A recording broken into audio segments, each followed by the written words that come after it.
Torre.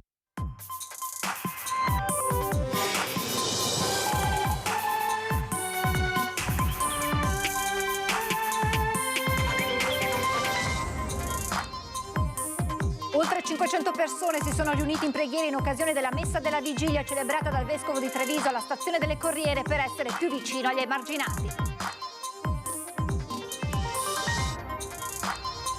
Attimi di paura all'alba a Castello di Godego, i malviventi hanno fatto esplodere lo sportello bancomat con un ordigno rudimentale, poi sono fuggiti con il bottino. Ancora furti nella Marca, Breda di Chiavi, i ladri hanno usato una scala per oltrepassare il canale e arrivare alle case. A Vittorio Veneto portate via tutte le statuine del presepe della chiesa. Ladri in azione anche nei locali, la denuncia dell'Associazione Ristoratori Veneto, titolari costretti ad anticipare la chiusura o a dormire nel ristorante per paura dei furti. Saranno celebrati venerdì 29 dicembre alle 14:30 nel Duomo di Castelfranco i funerali di Vanessa Ballan. Sarà lutto in tutti i comuni della Castellana. 500 esce di strada e prende fuoco a Treviso, feriti un 21enne e una 18enne. Nel pomeriggio a Pieve del Grappa auto si ribalta in un fosso, in ospedale il conducente. Città affollata nel pomeriggio per gli ultimi acquisti ma anche per le tante iniziative legate al Natale, come il presepe vivente in Piazza dei Signori allestito dalla pastoria del Borgo Furo. Buonasera e buona vigilia di Natale, ben ritrovati all'edizione trevigiana dei nostri telegiornali. Lo avete sentito dai titoli, si sta concludendo in questi minuti la messa che ha visto la partecipazione di oltre 500 persone, messa della vigilia celebrata dal vescovo di Treviso, Monsignor Tomasi, in un luogo inusuale, la stazione delle Corriere, perché aveva spiegato alla vigilia delle celebrazioni il vescovo per manifestare la vicinanza agli ultimi, agli emarginati. E naturalmente c'è stato spazio anche per ricordare due figure importanti che sono mancate in questo 2023, Don Edi e anche la figura di Don Davide. Tra pochissimo ci collegheremo con il nostro Lucio Zanato, che dovrebbe essere proprio in compagnia di Monsignor Tomasi per ripercorrere questa celebrazione. Ma iniziamo con la cronaca, perché nemmeno con le festività natalizie si ferma l'escalation di furti nella Marca trevigiana. A Breda di Piave i ladri hanno usato una scala per oltrepassare il canale e raggiungere le abitazioni. A Vittorio Veneto invece non ci si ferma nemmeno di fronte al presepe, rubate tutte le statuine. Sono entrati e in ogni stanza hanno aperto qualsiasi cosa, stipetti, cassetti, scatole, scatolette, buste, di tutto. E quindi hanno trovato tutto l'oro di famiglia e l'hanno messo dentro uno zaino e se lo sono portati via. È ancora sotto shock Elena Panizzo dopo il furto subito. A San Bartolomeo, frazione di Breda di Piave, in una sola sera i ladri hanno provato ad entrare in diverse case di via 24 Maggio, la principale del piccolo paese, oltrepassando il torrente Piavesella e scavalcando recinzioni, passando così di casa in casa. È dalla signora Elena però che sono riusciti ad entrare indisturbati, dato l'assenza della proprietaria da casa. Sono passati dal retro perché c'era anche una rete sul confine col vicino rotta e quindi immaginiamo che siano passati da là. Il retro è poco illuminato. Vabbè. Hanno usato una scala per fare da ponte tra una sponda e l'altra del grande fossato che divide i campi circostanti dalle case che si susseguono su via 24 Maggio. Reti tagliate e divelte e senza scrupolo la forzatura della finestra del bagno. Un serramento vecchio al quale non era stata messa la sicura prima di uscire di casa è bastato affinché i malviventi con un colpo secco sfondassero l'infisso per entrare nell'abitazione. Sono entrate delle persone in casa mia senza il permesso, come mi sento così, e hanno portato via dei ricordi di famiglia importantissimi. E non c'entra il valore in denaro, c'entra proprio il ricordo di famiglia, insomma, ecco. Ancora furti quindi nella Marca, sempre a Breda di Piave un colpo veloce e deciso di malviventi con la stessa tattica. Tagliando la rete di recinzione sono entrati in una casa lasciandola a soqquadro e portando via 2 orologi dal grande valore affettivo, un profumo, un caricacellulare e perfino una tuta da ginnastica e dei calzini. Furti che sembrano non accennare a placarsi nemmeno alla soglia del Natale, al punto da porre nel mirino anche i presepi. Sono state infatti rubate tutte e 22 le le statuine, muschio compreso, del presepe all'esterno del santuario della Madonna della Salute di Vittorio Veneto. Indignati i fedeli di Cossa e dell'intera unità pastorale di Serravalle hanno sporto denuncia ai carabinieri affidando a un post Facebook l'appello. Chi le dovesse rinvenire è pregato di avvisare la parrocchia o i carabinieri, conclude il post. La parrocchia di Costa auspica che chi ha compiuto tale furto si ravveda e riporti al proprio posto tutte le statue. Ma l'emergenza furti non riguarda solo le abitazioni, nel mirino dei ladri anche ristoranti e bar.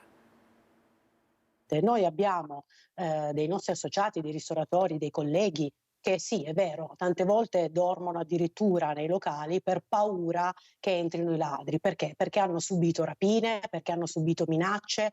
Una vera e propria emergenza, quella che riporta la presidente dei ristoratori Veneto, che riguarda furti, rapine, atti di vandalismo nei confronti di bar e ristoranti, da Belluno a Treviso passando per Verona. Un allarme che cresce, che sempre più spesso spinge i titolari a dormire all'interno dei propri locali o anticipare l'orario di chiusura. Un pericolo che continua anche quando i responsabili terminano di scontare la pena inflitta. E quando escono è peggio perché il ristoratore, l'esercente, insomma, ha paura poi di ritorsioni. Dai ristoranti alle abitazioni la situazione e la paura non cambiano. Lo sa bene il presidente di Furti in Corso Demma, che nella pagina Facebook dell'associazione raccoglie quotidianamente le segnalazioni, ma anche la frustrazione di chi è vittima dei ladri. La sensazione di insicurezza e di impotenza è devastante. Questo è il riassunto di quello che la gente in questo momento pensa, perché 5, 10, 15 furti a sera, per me siamo arrivati a un punto che è inconcepibile solo pensarlo. Intanto da una ristoratrice trevigiana la richiesta di far arrivare anche nella Marca e in Veneto l'iniziativa già attiva a Firenze e Roma per chi si trova in pericolo, chiedendo aiuto ai dipendenti dei locali usando una frase in codice. Chiedere ask for Angela oppure dov'è Angela, insomma questa è la frase, per essere aiutata, perché magari è seguita o magari è importunata nel locale stesso, insomma. E quindi noi mettiamo a disposizione il nostro staff per appunto chiamare un taxi o chiamare le forze dell'ordine. E Furti in Corso e ristoratori Veneto sono pronti a fare fronte comune per sensibilizzare le istituzioni sull'emergenza furti. Se vogliono far entrare anche loro nel gruppo di Furti in Corso, perché secondo me può essere d'aiuto anche tutti insieme, anche i ristoratori. Assolutamente sì, assolutamente sì. Risveglio scioccante quello di questa mattina per i residenti di piazza 11 febbraio a Castello di Godego, dove malviventi hanno fatto esplodere utilizzando un ordigno rudimentale lo sportello bancomat della filiale della Banca Popolare di Verona. Lo sportello è stato fatto deflagrare, come vedete nelle immagini. I malviventi si sono poi impossessati del bottino ancora da quantificare e sono fuggiti. Sul posto gli artificieri dei carabinieri, personale dei vigili del fuoco per la bonifica e la messa in sicurezza dello stabile. Sono tuttora in corso indagini da parte dei militari dell'Arma per identificare i responsabili. Lo avevamo annunciato in apertura, si è conclusa proprio in questi istanti la messa della vigilia celebrata dal vescovo di Treviso in un luogo certo inusuale, ovvero la stazione delle Corriere, questo per sentirsi più vicini agli ultimi. E allora ci colleghiamo in diretta con il nostro Lucio Zanato. Buonasera Lucio. Buonasera e buona vigilia di Natale a tutti voi, qui dalla stazione delle Corriere della MOM per i trevigiani la Siamic, un luogo definito difficile, ovviamente c'è via Roma e tutto il resto, proprio per questo Sua Eccellenza il Vescovo, Monsignor Michele Tomasi, ha deciso di celebrare la messa di Natale qui, in mezzo alla gente, oltre 500 persone. Nicoletta, fai vedere quanta gente c'è, quanta gente si sta avvicinando al Vescovo per fargli gli auguri e per complimentarsi di questa iniziativa. Dicevo, oltre 500 persone, tanti anche i sindaci, c'era Alessandro Manera per quanto riguarda il comune di Treviso e invece per quanto riguarda gli altri sindaci dell'Interland, e quindi Casale e quindi ad esempio Zero Branco, solo per citare alcuni primi cittadini. Guardate l'abbraccio di folla con Sua Eccellenza il Vescovo. Tra l'altro due i passaggi importanti. L'omelia del Vescovo ha voluto puntare molto sulla pace, la Galilea, questo momento di grande difficoltà e di guerra. Vediamo se riusciamo ad avvicinare Sua Eccellenza. Eccellenza, buonasera intanto e buona vigilia di Natale. Buon Natale a voi. Senta, un luogo inusuale ma luogo importante, celebrare qui. Tra l'altro nella notizia, oltre 500 persone, non ve l'aspettavate neanche voi, è finita l'Eucaristia. Sì, era un invito a partecipare a una messa di Natale dove volevamo sentirci in comunione e cambiare un po' un punto di vista ogni tanto ci fa bene. Vedere i luoghi ordinari del nostro movimento, perché qui si muovono tanti mezzi che ci tengono in comunicazione, e anche luoghi dove ci sono tante persone che fanno anche esperienze diverse e anche difficili nella nostra vita, significa creare veramente Eucaristia e portarla lì dove viviamo. Lo sappiamo che è così, ma oggi forse l'abbiamo anche sentito un po' di più. Lei nel corso della sua omelia ha detto portare la luce dove c'è buio. Sì, è il segreto del Natale. Cristo è luce nelle tenebre, perché ci sono tante tenebre e perché scopriamo ogni giorno che il male è cattivo e ci sembra invincibile, ma è più forte il bene, è più forte il bene, è più forte la vita, è più forte l'amore, e questo vogliamo celebrare insieme. E portare un po' di luce anche qui, un luogo che a volte diventa buio di violenza. Sì, portare quella luce per far vedere che se incontriamo le persone e facciamo risplendere la luce che è nel loro cuore, poi il mondo diventa migliore. Poi lei ha voluto ricordare anche Don Edi, ha voluto ricordare anche il direttore della Caritas, Davide, sì, Don Davide, Edi, il nostro amico che è morto di freddo in questa nostra città, due amici del CEIS e anche Vanessa, ma tutti quanti, perché contro l'insensatezza del male possiamo solo opporre il bene della fedeltà all'uomo e dell'amicizia tra noi. Poi lei al termine della celebrazione ha detto dobbiamo vedere anche chi va più lentamente di noi, perché noi forse andiamo a volte troppo forti e quindi scambiarci nell'amore questa differenza significa andare avanti insieme e in pace. Sì, è un dono reciproco, alle volte diamo una mano a chi è più lento di noi nella vita, ma sono loro che ci costringono a rallentare quell'attimo per essere anche noi un pochino più saggi, un po' più sereni e un pochino più buoni. E allora qual è l'ultima riflessione che vuol dare a tutti i telespettatori di Antenna 3? Ma vorrei dire una cosa che ho detto nell'omelia, che non bisogna mai lasciarsi prendere dalla disperazione. Per quanto sia faticosa la vita, per quanto le prove ci tocchino e ci segnino, dobbiamo sempre essere persone di speranze, perché noi sappiamo e lo sappiamo che la vita vince su tutto e siamo chiamati a una vita che non finirà mai e siamo chiamati a una vita piena d'amore. Per questo davvero buon Natale. Buon Natale. Grazie Eccellenza, grazie di tutto, e a questo momento ti restituisco la linea allo studio. Grazie Francesca. Grazie davvero Lucio, e tanti auguri a te, a Nicoletta Rizzetto e naturalmente al Vescovo Monsignor Tomasi.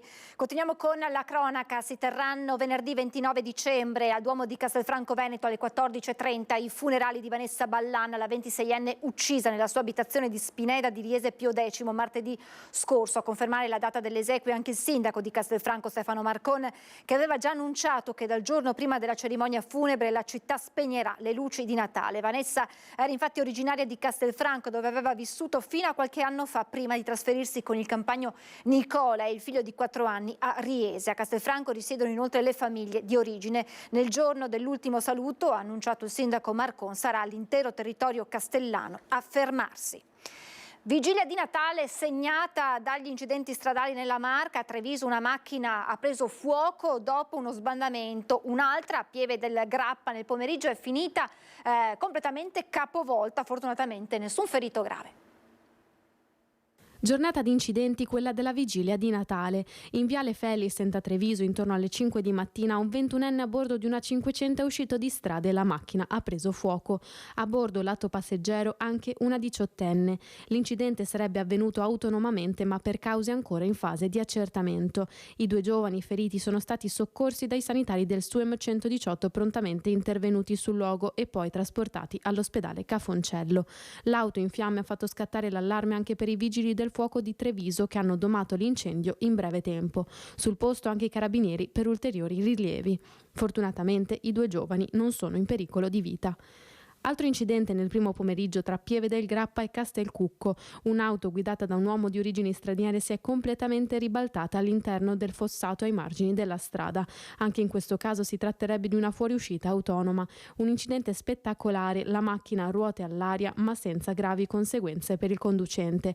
A causare la fuoriuscita probabilmente l'alta velocità su un tratto prima di una curva secca. Sul posto è arrivato il SUEM di Pedemontana Emergenza con volontari e infermiere per il primo soccorso.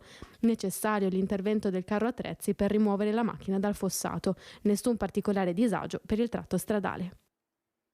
Saranno celebrati giovedì 28 dicembre alle 15 nella chiesa parrocchiale di Moriago della Battaglia i funerali del piccolo Riccardo, il bimbo di soli 10 mesi morto il 21 dicembre all'ospedale Cafoncello. Il piccolo, a cui era stato diagnosticato appena pochi giorni fa un tumore, era stato sottoposto ad un intervento chirurgico nel nosocomio di Treviso, ma purtroppo, nonostante gli sforzi dei sanitari, il cuore del piccolo ha smesso di battere.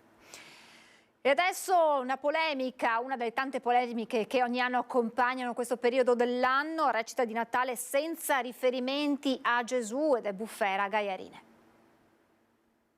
Durante la recita che mia figlia ha fatto con la scuola, su 9 canzoni che hanno cantato non ce n'era neppure una che parlava di Gesù, della sua nascita. Il Natale è una festa che è dedicata a Gesù, non all'albero o a Babbo Natale, è una festa specifica della religione cattolica. Anche quest'anno le tradizioni legate al Natale dividono la popolazione e a finire nel mirino ancora una volta sono le scuole. Prima ad Agna nel Padovano, poi a Gaiarine. A sollevare la questione un genitore che dopo la recita ha deciso di farsi portavoce di altre famiglie scrivendo alle maestre: non do loro nessuna colpa, anzi, commenta, devo ringraziarle per il lavoro che fanno, ma qui la questione è un'altra e ha a che fare con i valori di una tradizione e di una cultura quale è quella italiana. Ho scritto una lettera alle maestre nella quale ho detto perché che su 8 canzoni neppure una era con il nome di Gesù, che è il nostro creatore. Dalla scuola la risposta secondo cui l'intento non era quello di sminuire la figura di Gesù o far venire meno le tradizioni, ma fare della recita un momento di condivisione con tutte le famiglie, dove ci fosse l'occasione di scambiarsi gli auguri.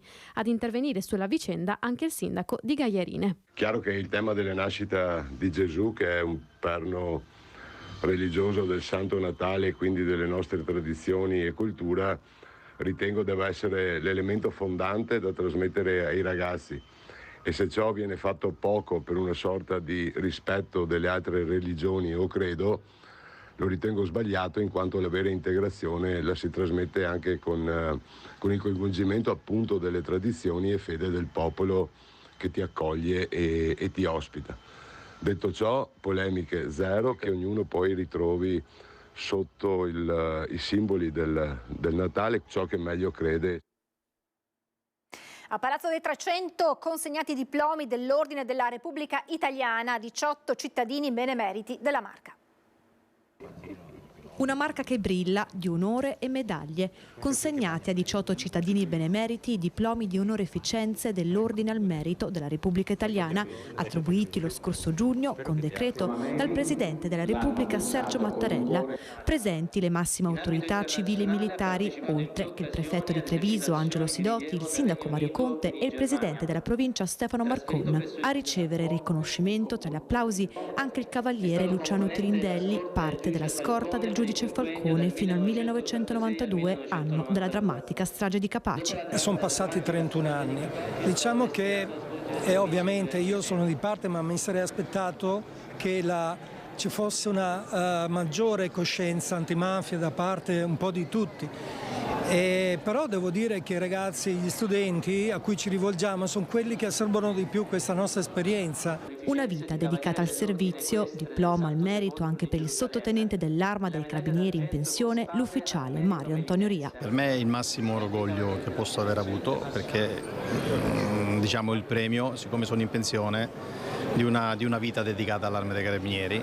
Ad essere premiato anche il mondo delle arti, consegnata l'onorificenza a Claudio Provedel, direttore artistico dell'Accademia Corale Veneta e del coro dell'Associazione Nazionale Alpini di Oderzo. Riconosce un'attività nel territorio, non tanto per questa onorificenza ad personam, ma proprio per condividerla con tutta la comunità, tutte le attività corali, perché ogni attività corale e musicale coinvolge sempre tante persone. Ma a commuovere tutti i presenti la consegna della medaglia d'oro alla memoria del sottotenente dell'esercito italiano Giovanni Pezzullo, ucciso in uno scontro a fuoco in Afghanistan nel 2008 durante una missione di pace ritirata dalla moglie Maria D'Agostino. I militari loro vanno con tutto lo spirito di aiutare i popoli che sono in difficoltà e cercano di portare un po' di sollievo, così come ha fatto anche mio marito. Purtroppo i rischi ci sono e uno spera sempre che tornano sani e salvi a casa. Siamo allo sport, riprende il campionato di rugby e nel derby con le Zebre di Parma il Benetton vince e prende anche il punto di bonus, match di ritorno il 30 dicembre a Monigo. Dopo 2 turni di Coppe Europee riparte lo URC, il campionato Rugby Championship, e il Benetton si aggiudica il match di andata del derby italiano, battendo le Zebre di Parma per 31-24 e conquistando anche il punto di bonus per le 4 mete segnate. In una giornata quasi primaverile, il Benetton a Parma sfodera un ottimo primo tempo che si chiude sul 21-10 per i biancoverdi. L'inizio è targato Zebre, calcetto in profondità di Prisciantelli e Gesi va a marcare dopo 2 minuti. La replica trevigiana dopo 10 minuti e Bernasconi con una carica strabordante va a schiacciare l'ovale. Umaga trasforma. Al 25esimo il sorpasso, Tommaso Menoncello al rientro dall'infortunio rompe un paio di placcaggi e con un'azione personale va in meta. Umaga è preciso dalla piazzola. L'inerzia della sfida è verso i biancoverdi che allungano il divario. Smith con un guizzo geniale in velocità salta 3 avversari. Offload per Uren, altrettanto bravo a riciclare per Umaga che tutto solo va in meta. La stessa apertura trasforma e la prima frazione termina 21-10 per il Benetton. A 20 minuti dalla fine meta di bianchi per le Zebre che sfruttano il drive per andare a segno per il 27-18. Nel finale i ducali cercano di accorciare ancora di più e vanno in meta con Crumo fallo scadere per il 31-24 finale. Match di ritorno il 30 dicembre alle 14:30 al Monigo di Treviso. Come da tradizione, il direttore generale dell'USL 2, Francesco Benazzi, cappello rosso in testa, ha accompagnato Babbo Natale in visita ai bambini ricoverati nel reparto di pediatria dell'ospedale Cafoncello di Treviso, un modo per alleggerire il clima all'interno dei reparti scambiando auguri, sorrisi e risate. Panettoni e cioccolatini consegnati dal Babbo Natale, Lauro De Stefani, e dall'elfo Valentina, felici i bambini ricoverati e i loro genitori. Un modo per portare felicità anche ai piccoli che non stanno bene. Un appuntamento a cui non posso mai mancare, ha detto il direttore Benazzi. E auguri speciali anche quelli dell'Arma dei Carabinieri di Treviso. Oggi in centro città una coppia di militari dell'Arma sono scesi in piazza in alta uniforme affiancando l'ordinaria pattuglia a piedi, attirando in Calmaggiore, nelle piazze e nelle vie del centro storico l'attenzione dei passanti, soprattutto dei più piccoli che, incuriositi dalla bellezza del tradizionale mantello, si sono fermati ad ammirare le celebri uniformi. Un piacevole momento anche per uno scambio di auguri con i passanti e i titolari e chi insomma stava entrando nei tanti negozi del centro in questa vigilia di Natale. Ci fermiamo per la pubblicità, tra poco.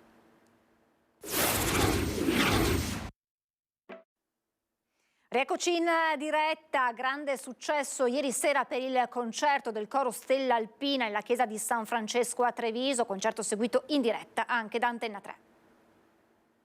Dedichiamo questo canto che dice della sera che viene, dell'ignoto, del dolore che ci tormenta, del cuore che impazzisce senza una ragione.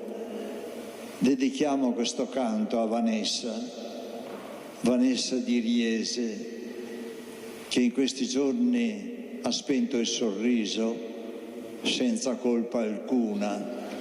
L'ennesimo brutale femminicidio che ha sconvolto la Marca e tutto il Veneto entra nella chiesa di San Francesco durante la 54esima edizione del tradizionale concerto di Natale con il coro Stella Alpina che ha voluto dedicare a Vanessa Ballan il brano Improvviso.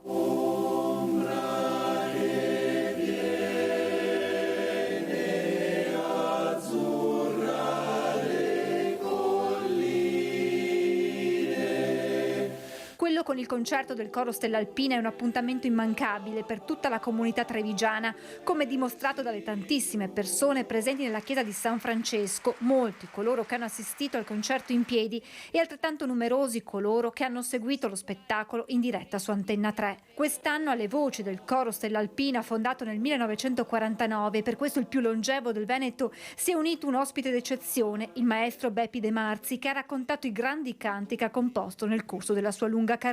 Si fermano le stelle sulla grotta, il vento tace. Si fermano le stelle sulla grotta, il vento tace. Durante la serata, momento emozionante, quando il sindaco Mario Conte ha consegnato il distintivo d'oro per i 40 anni di coro a Sergio Pozzebon. Ecco fatto. Emozioni che sono continuate quando al termine il Coro Stella Alpina ha intonato Il Signore delle Cime, coinvolgendo tutto il pubblico. Signore delle cime,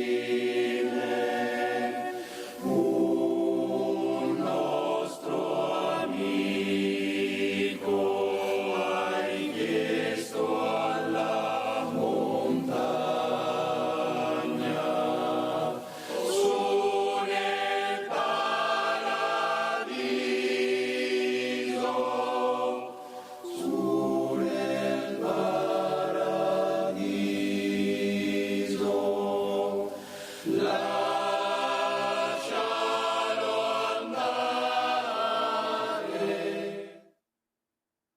Città affollata oggi pomeriggio per gli ultimi acquisti, ma anche per le tante iniziative legate al Natale, come il presepe vivente in Piazza dei Signori, allestito dalla Pastoria del Borgofuro. Treviso davvero affollata oggi pomeriggio. Tanti ancora alle prese con gli ultimi acquisti per regali e cenone, ma molti altri per vivere l'allegria della vigilia sotto all'albero allestito in Piazza dei Signori, dove puntuale è tornato anche il presepe vivente con gli antichi mestieri allestito dalla Pastoria del Borgofuro. E tra chi lavava i panni alla fontana e chi faceva vedere come si costruivano le nasse per pescare sul Sile, accanto all'asinello e alle pecore c'era anche la sacra rappresentazione. Ma dopo quanto accaduto ad Agna e ad ancor più vicino a Gaiarine, c'è da chiedersi se tutto questo ha ancora un senso. Sempre di più, addirittura sto anno abbiamo rincarato la dose, non facciamo solo il presepio, ma abbiamo cominciato già domenica fa, portando prima Giuseppe e Maria, che andava in cerca del posto, cioè siamo andati per le osterie con Mussetta a trovare che c'è posto qua, che c'è posto di là. Ma che senso ha?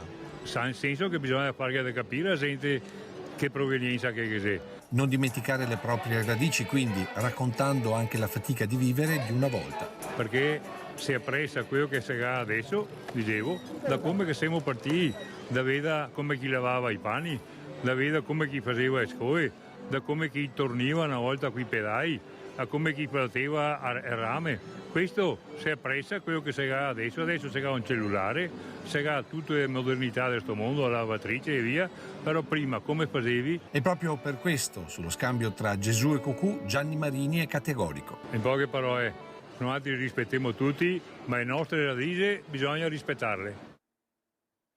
Presepe vivente che caratterizza queste festività anche a Revine Lago, e quest'anno si fa sentire anche per la sacra rappresentazione il calo delle nascite, con la difficoltà a scritturare il Gesù bambino, cosa impensabile 40 anni fa, quando c'era la gara tra le famiglie per far interpretare all'ultimo nato un ruolo così importante, condiviso con una vera e propria folla di spettatori. E allora, con il consueto servizio dedicato alla nostra storia, torniamo al 26 dicembre 1986.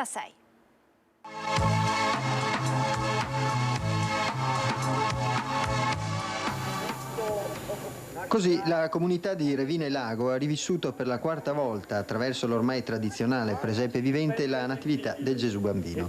Tanti come sempre gli spettatori accorsi sul piazzale della chiesa, fedeli e semplici curiosi, che non hanno potuto dire di no nemmeno al freddo di questi giorni.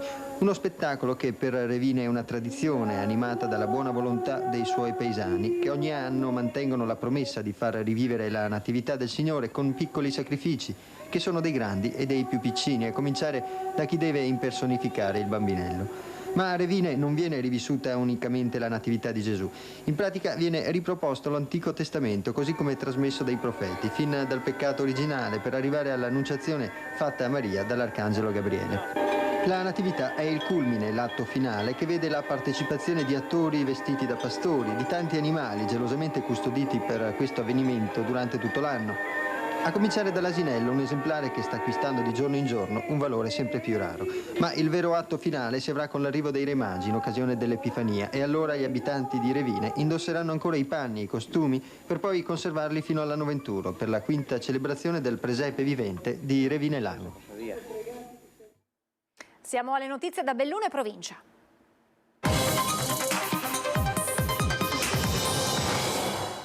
Attimi di paura questa mattina per una 43enne di Feltre, precipitata con il suo parapendio. Il mezzo, una volta perso il controllo della vela, è precipitato rimanendo sospeso tra gli alberi a 10 metri dal suolo. Individuato il luogo in località Casera Schiba, sopra Crespano, l'eliambulanza ha calato il tecnico di elisoccorso con il verricello per poi volare e imbarcare 2 soccorritori della Pedemontana del Grappa in supporto alle operazioni. La 43enne bellunese, che lamentava un dolore alla spalla, è stata avvicinata per poi essere assicurata e riportata a terra e poi affidata alle cure dei sanitari di Crespano. L'AV contro i botti durante le feste, grazie ad un'iniziativa del Comune di Belluno che ha approvato un ordine del giorno per sensibilizzare la popolazione sulla pericolosità di fuochi d'artificio e botti, prende il via una campagna informativa per diffondere tra i cittadini una sensibilità nuova e arrivare progressivamente ad un minore utilizzo di materiale pirotecnico durante le festività in un solo. Come sottolineato dal sindaco De Pellegrin, per festeggiare non è necessario utilizzare materiale pirotecnico. Oltre ai rischi e alle conseguenze per chi lo utilizza, i botti sono fonte di paura e morte per molti animali, sia domestici che selvatici.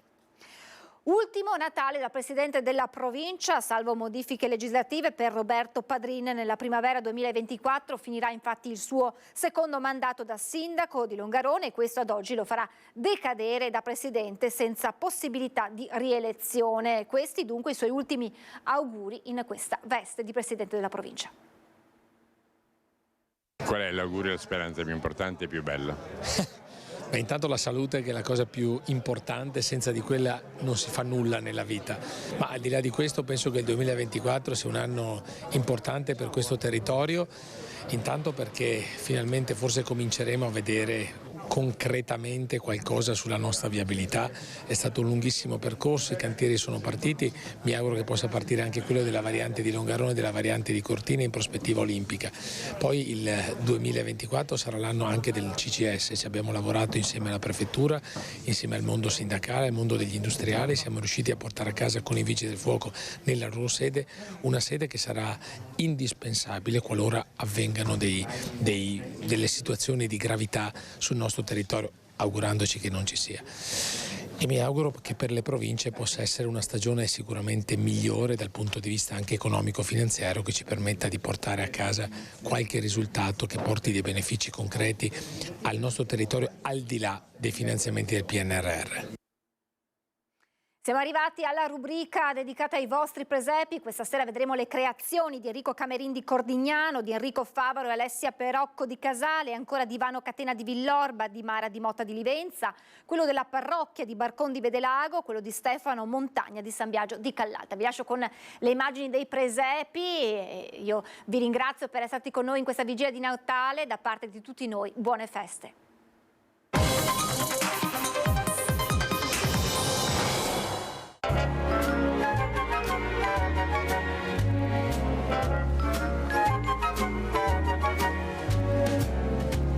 Make someone happy, make just one someone happy, make just one heart the heart you sing to, one smile that cheers you, one face that lights when it nears you, one girl you're everything to. Fame, if you win it, comes and goes in a minute. Where's the real stuff in life to cling to?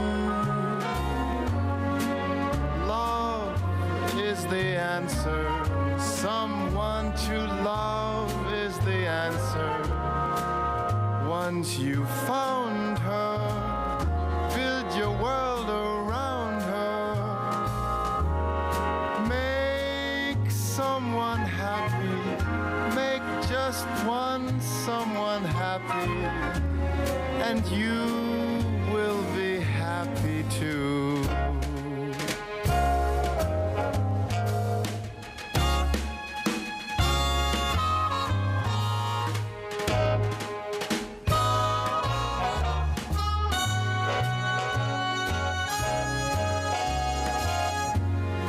One smile that cheers you, one face that lights when it nears you, one girl.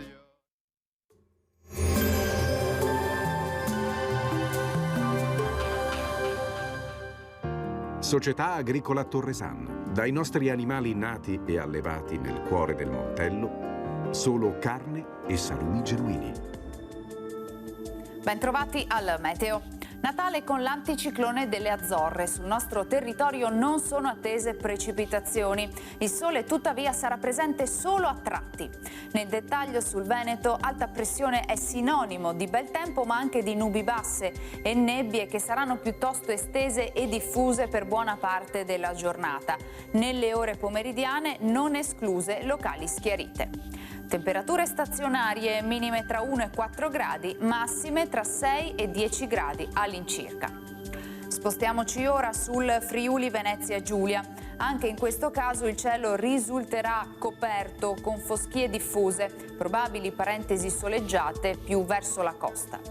Temperature minime tra 2 e 7 gradi, massime sui 10-13 gradi. Infine diamo uno sguardo alla situazione del Trentino Alto Adige, dove sarà decisamente più soleggiato, solo con qualche innocuo addensamento. Temperature minime sui 2-3 gradi, massime intorno ai 12-13 gradi all'incirca. Dal meteo di Antenna 3 per ora è tutto, gli auguri di un sereno Natale a tutti voi.